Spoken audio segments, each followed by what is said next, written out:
At the Battle of Cannae, Hannibal shocked the ancient world by proving that intelligence could completely destroy numerical superiority. Facing a Roman army almost twice the size of his own, Hannibal arranged his forces in a way that looked dangerously weak. He placed his least reliable infantry in the center, forming a slight forward curve, while positioning his strongest African troops on both flanks. To Roman commanders, this appeared to be a collapsing enemy line, an opportunity to deliver a decisive blow. As expected, the Roman legions pushed aggressively forward, but this success was an illusion. The Carthaginian center slowly withdrew on purpose, drawing the Romans deeper and tighter into the formation. Their numbers, once an advantage, now worked against them as soldiers became packed so closely they could barely fight. Meanwhile, Hannibal's cavalry crushed the Roman cavalry on both wings and swept around behind the Roman army. At the critical moment, the African infantry on the flanks pivoted inward, sealing the trap. The Romans were now attacked from every direction at once. By the end of the day, tens of thousands of Roman soldiers lay dead. The shock wasn't just the scale of the loss, it was the realization that a perfectly executed strategy could erase brute force entirely. Cannae became the ultimate lesson in battlefield deception and control.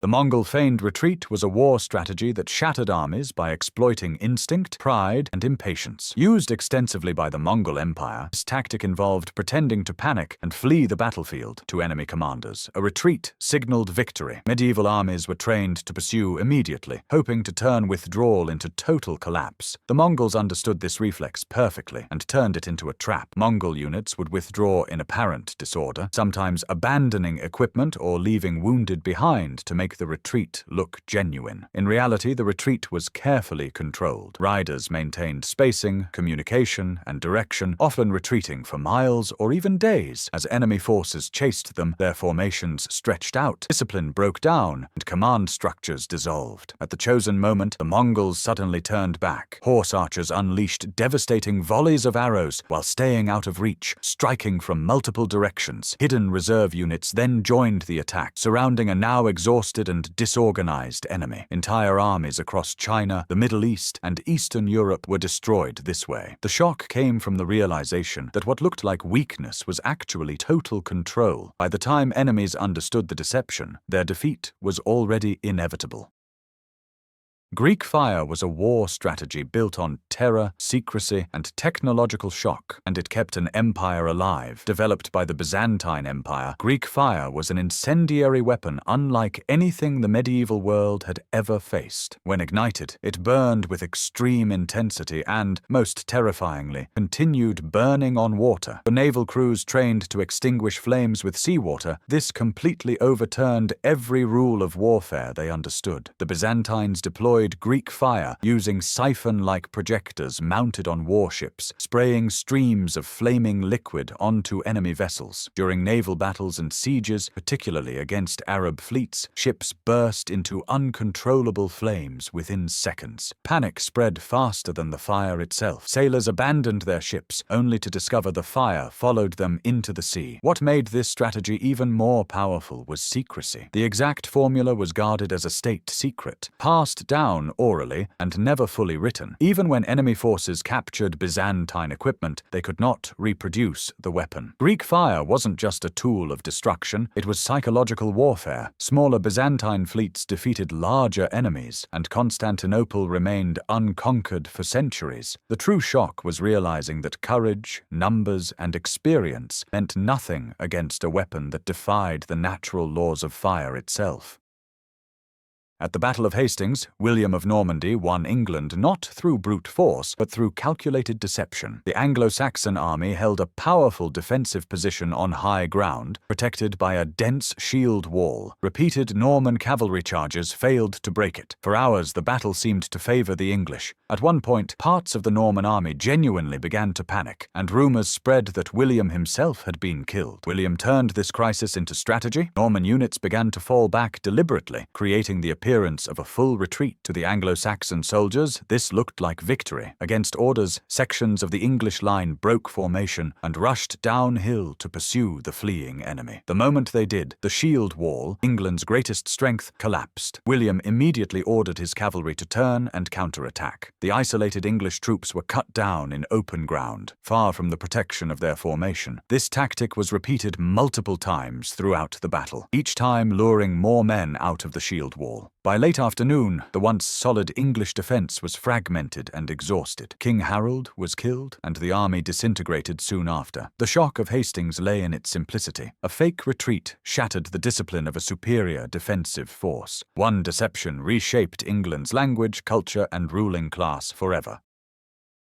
Napoleon shocked Europe by defeating larger coalition armies, not by fighting them together, but by never allowing them to unite. Led by Napoleon Bonaparte, the French army mastered what became known as the central position strategy. Napoleon deliberately placed his forces between separated enemy armies, using speed, superior logistics, and rapid communication to strike one opponent before the others could react. Instead of spreading his troops thin, Napoleon concentrated his army at decisive points. Marching faster than any European army before him, he used interior lines, shorter routes between battlefields, to shift his forces rapidly. While enemy coalitions struggled with coordination and slow communication, Napoleon attacked with overwhelming force at exactly the right moment. A classic example was the Ulm campaign of 1805, where an Austrian army was surrounded and forced to surrender without a major battle before Russian forces could arrive. One enemy was eliminated, then the French army turned to face the next. The shock wasn't just tactical, it was operational. European generals were trained to think in single battles. Napoleon fought entire campaigns as interconnected systems, treating time and movement as weapons. His method proved that an army didn't need numerical superiority to dominate a continent, only speed, concentration, and perfect timing.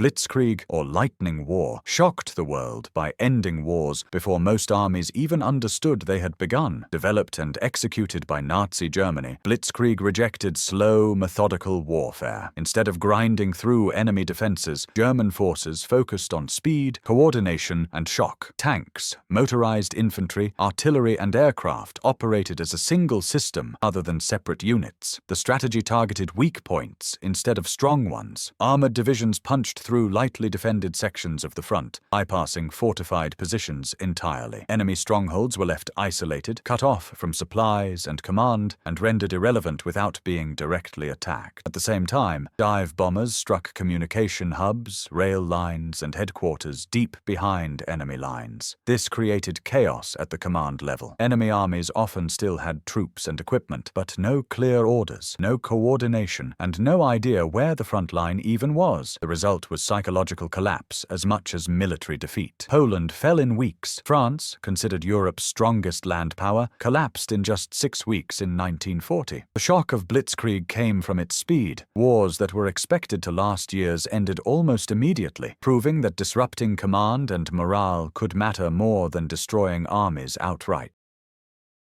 At the Battle of Stalingrad, the Soviet Union shocked the world by turning apparent collapse into total victory. Instead of relying on a single defensive line, Soviet commanders adopted defense in depth, layered positions designed to absorb, slow, and exhaust the enemy. As German forces advanced into Stalingrad, they were drawn into brutal urban combat, where tanks lost their advantage and progress was measured in meters. Soviet units fell back deliberately, forcing the Germans to fight through factories, rubble, and ruined buildings. Every street became a battlefield. German supply lines stretched longer and thinner as the army pushed deeper into the city, while Soviet resistance prevented any decisive breakthrough. Behind the front, massive Soviet reserves waited in secrecy. Once the German Sixth Army was fully committed and overextended, Soviets launched Operation Uranus, striking the weaker Axis flanks, guarding the city. These positions collapsed rapidly, allowing Soviet forces to encircle the German army completely. The shock was unprecedented. An entire German field army of 250,000 men was trapped. Starved, frozen, and cut off, it eventually surrendered. Stalingrad proved that absorbing an enemy's strength, rather than stopping it outright, could lead to complete destruction. It marked the turning point of World War II and shattered the myth of German invincibility.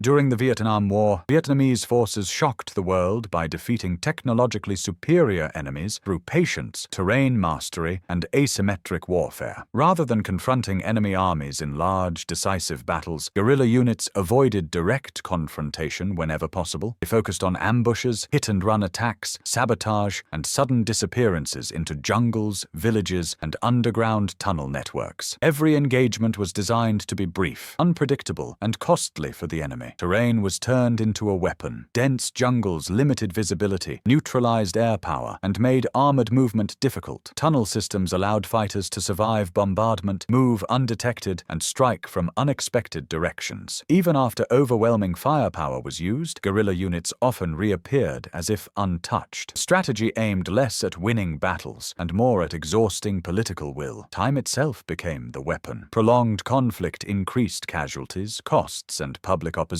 for foreign powers, while Vietnamese forces focused on endurance rather than speed. The shock came from the outcome. Despite advanced technology, superior numbers, and massive bombing campaigns, superpowers failed to achieve decisive victory. Vietnamese guerrilla warfare proved that determination, adaptability, and strategic patience could overcome even the most powerful modern militaries.